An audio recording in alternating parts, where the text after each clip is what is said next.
নমস্কার সুধী প্রিয় দর্শক, ভোরের আলোয় আপনাদের স্বাগত জানিয়ে শুরু করছি সন্ধিকালীন আপডেট।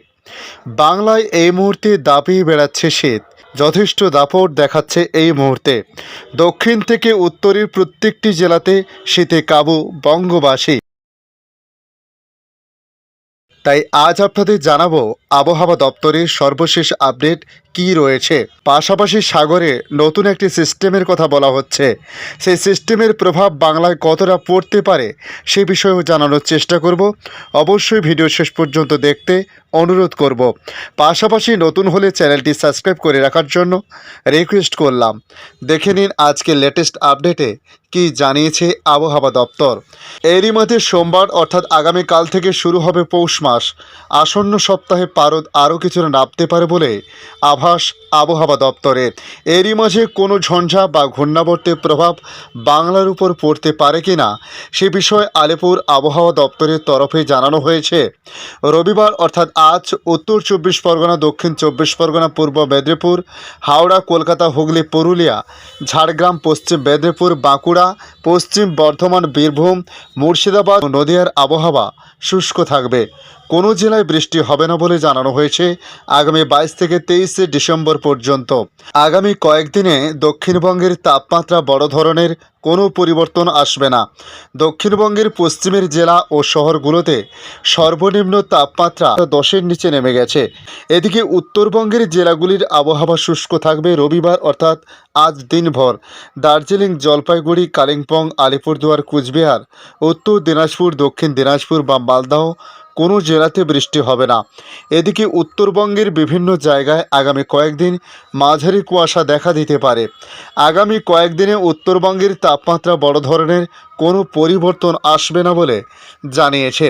তবে গতকাল আসানসোলে সর্বনিম্ন তাপমাত্রা নেমে গিয়েছিল 11.7 ডিগ্রি সেলসিয়াসে, অশোকনগরে 11 ডিগ্রি, বাঁকুড়া ও বিষ্ণুপুরে 9.4, বর্ধমানে 10, ডায়মন্ড হারবারে 13.6, দীঘাতে 11.8, কলকাতায় 13.7, দমদমে 14.2, হাওড়ায় 11, সল্টলেকে 14.6, কৃষ্ণনগরে 14.4, মালদাহতে 15, মুর্শিদাবাদে 10.2, পুরুলিয়াতে 8.5 এবং সুন্দরবনে 14 ও শান্তিনিকেতনে 11.4 ডিগ্রি সেলসিয়াসে। এদিকে আজ কলকাতায় আকাশ মূলত পরিষ্কার সকাল থেকে লক্ষ্য করা গেছে। বৃষ্টি না হওয়ার সম্ভাবনার কথা জানানো হয়েছে।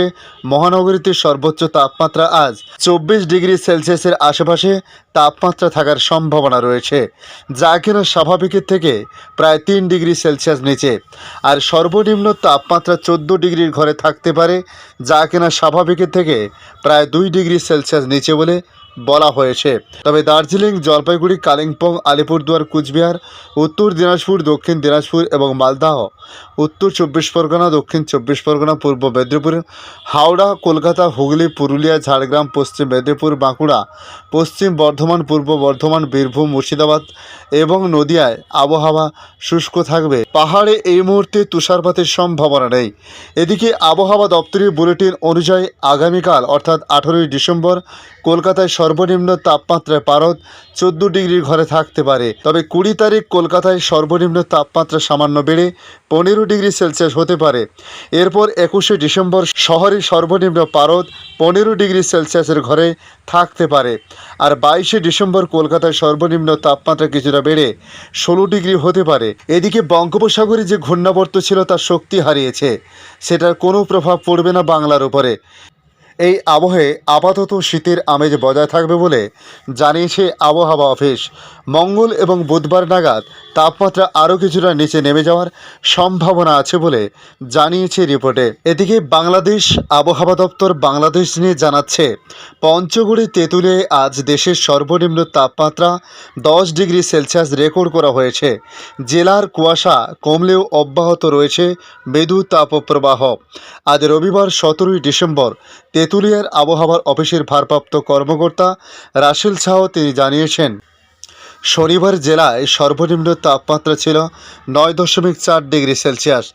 আবহাওয়া অফিস সূত্রে জানা গেছে, বেলা বাড়ার সঙ্গে সঙ্গে সূর্যের আলো ছড়ালে শীতের প্রকোপটাও কিছুটা কমতে পারে। তবে আবারও সে বিকেল থেকে শীতের দাপট শুরু হয়ে যাচ্ছে। আগামী 22 থেকে 23শে ডিসেম্বর পর্যন্ত বৃষ্টিপাতের সম্ভাবনা এই মুহূর্তে বাংলাদেশের কোনো বিভাগ বা কোনো অঞ্চলে নেই। ধন্যবাদ সম্পূর্ণ ভিডিওটি দেখার জন্য। ভালো লাগলে লাইক, শেয়ার, কমেন্ট করবেন। কমেন্টে অবশ্যই জানাবেন আপনার এলাকার নাম, বর্তমান সেখানকার আবহাওয়ার পরিস্থিতি কী রয়েছে তা জানাতে ভুলবেন না। ভালো থাকুন, সুস্থ থাকুন। ধন্যবাদ।